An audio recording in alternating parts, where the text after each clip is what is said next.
Hey YouTube, what's up? My name's Elliot. I'm a non-binary trans man, and I have been documenting my journey with gender for the past 5 years almost. So I'm a non-binary trans man, for lack of a better word. As soon as I find one, I promise to use it. I've been on testosterone for 4 years and almost 9 months, and I've had top surgery 6 months ago, and I haven't updated in a long time, so I want to try and make up for that. Okay, so let's go through testosterone. So testosterone changes now that I'm on a full dose are very evident. I think you can see that I have this huge beard. I got a bunch of muscle. My hips are a lot leaner than they used to be. I think that's as lean as they're gonna get. They're definitely leaner than my shoulders. I still get hair everywhere. I get hair on my tummy. I don't have hair like on my back yet, but I probably will. My forearms are super hairy now. Well, super, you know, they're hairier than they used to be. I got this beard, which I am super happy about. Look at that thing.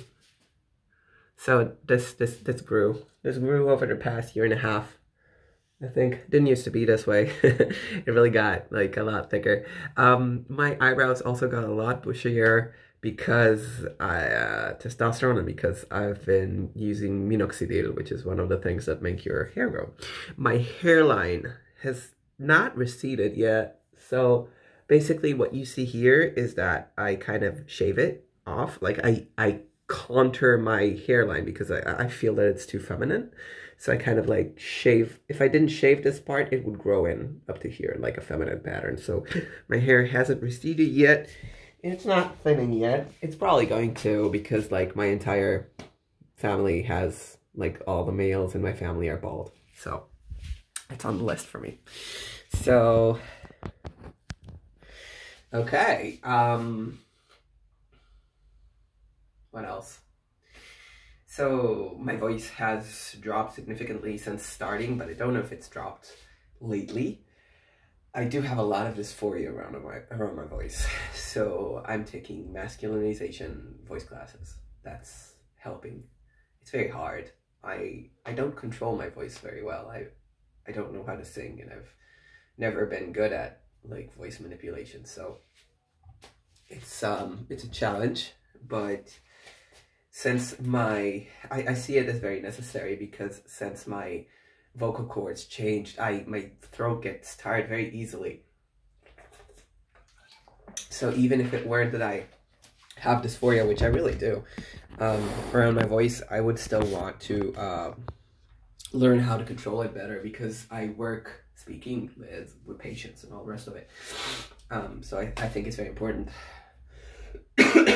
Also, my voice is kind of like low right now because I just got over COVID. Like I was literally just sick at home, and now I'm good. I'm good. It was super easy for me.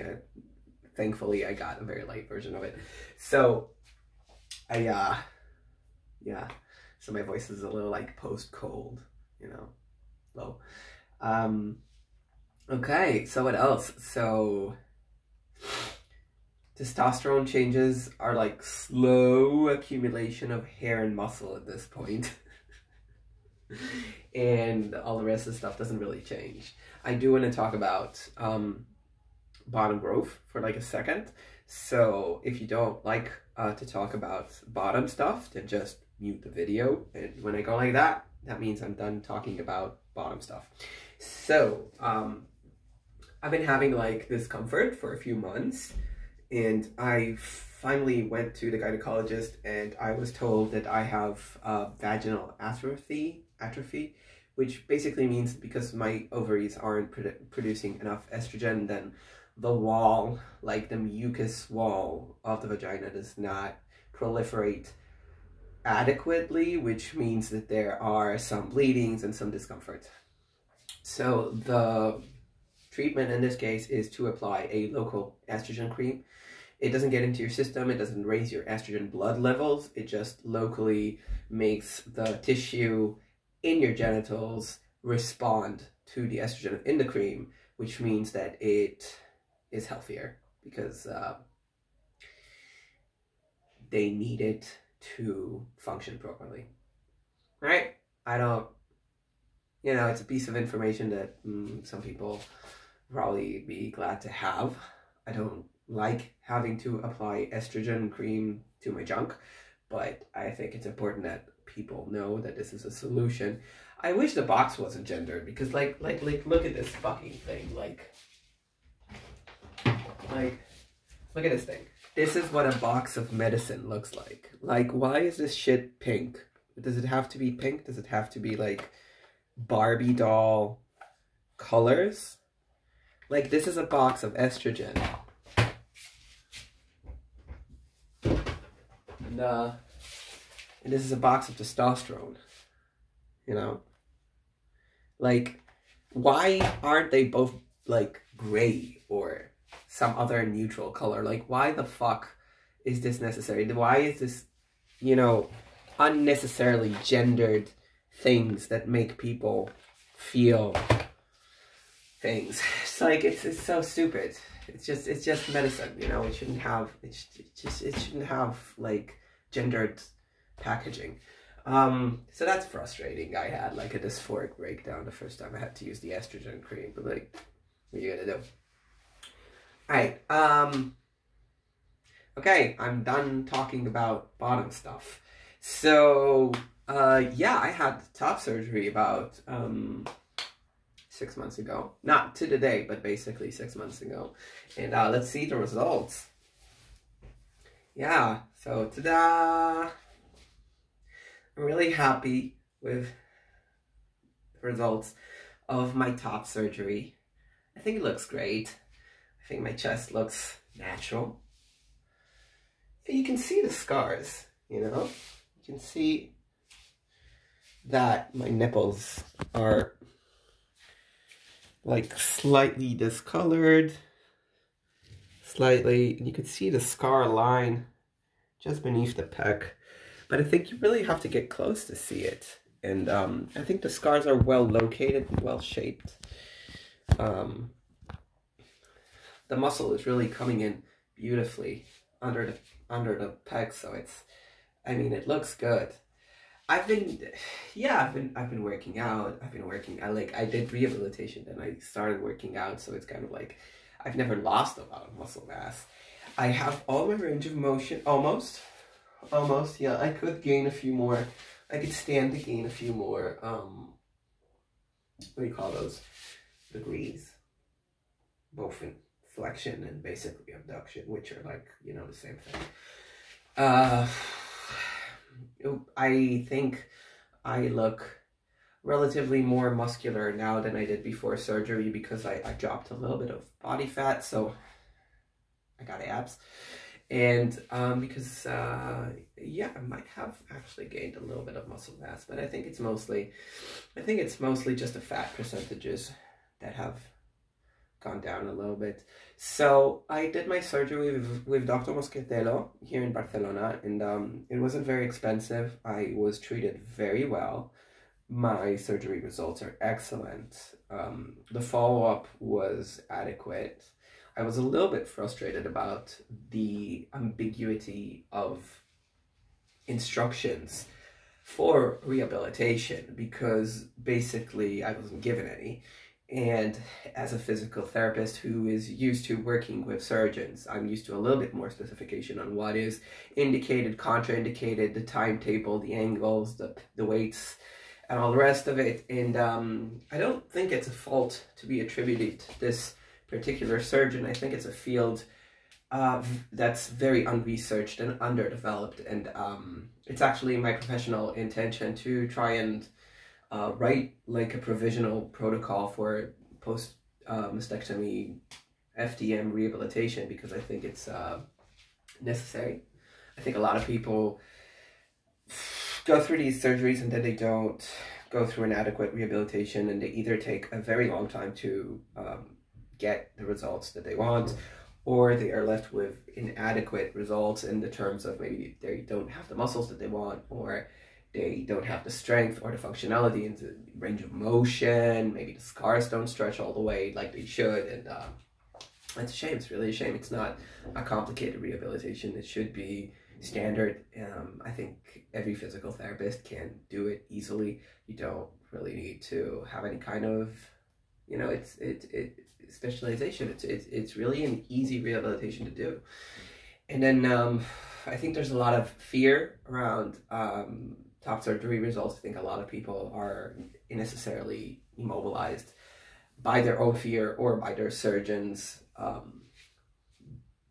perhaps not justified precautions against ruining the results, which is like, I don't want to talk about it too much in a YouTube video because it's not like I'm bringing references or anything, but I really think that this field can benefit greatly from some professional development. Okay, so so yeah, I feel great. I love my chest. I love the way my body is right now. I feel very little dysphoria at all. And my dysphoria now, whatever's left of it, is really centered around my voice, which still fluctuates a lot. Like when I've been talking for a while, then my voice goes up and I feel like it's too feminine, or I get like a sore throat. What else? I get a little bit of like bottom dysphoria these days, not because I have the junk I have, but because women also have the junk I have. Like that is the thing. It's like I think I've spoken about this a little bit. It's like I don't have bottom dysphoria in the sense that I would rather have a dick or something like that. It's just that I feel that it's weird that women have the same stuff that I do, because I feel like it shouldn't be that way. But then I don't feel like I shouldn't have the junk I have, you know what I mean? It's just like in my head, it doesn't click that a woman would have like the same anatomy as I do. Which is, you know, one of these weird things that the mind does. Doesn't have to make sense all the way through. I don't know, I'm still thinking about it.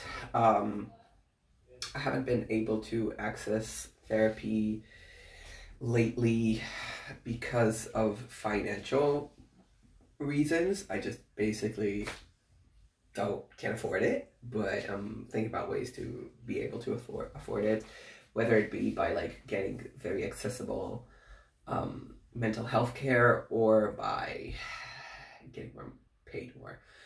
I think mental health, especially when you're trans, is really something that should be accessible to you more than perhaps non-trans individuals, because the need around transition is bigger. Okay, so what have I been up to lately? I moved. I'm still not dating anybody, and I haven't dated anyone. Just haven't dated anyone.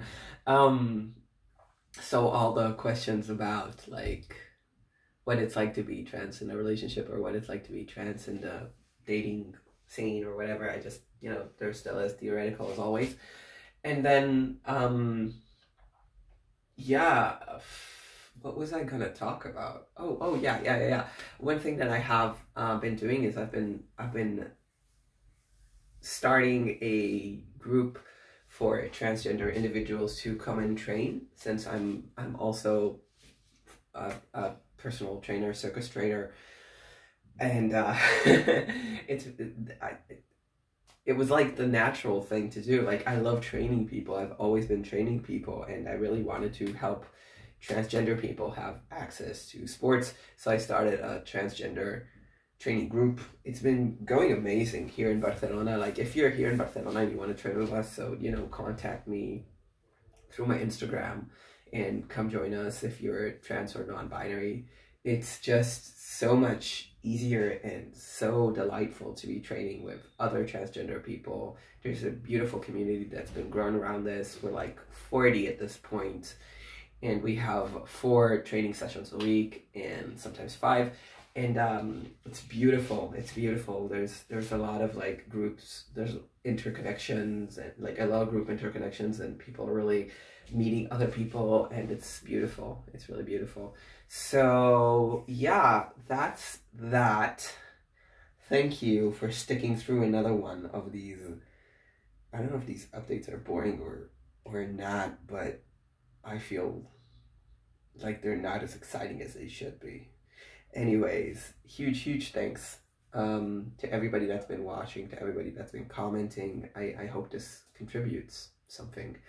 I'm working on a few projects that has to do with transgender issues, so as soon as I have them, like the protocol for chest rehabilitation or the lecture that I want to give about the non-binary nature of biology in our bodies. As soon as I have these, then I'm gonna like try and publish them.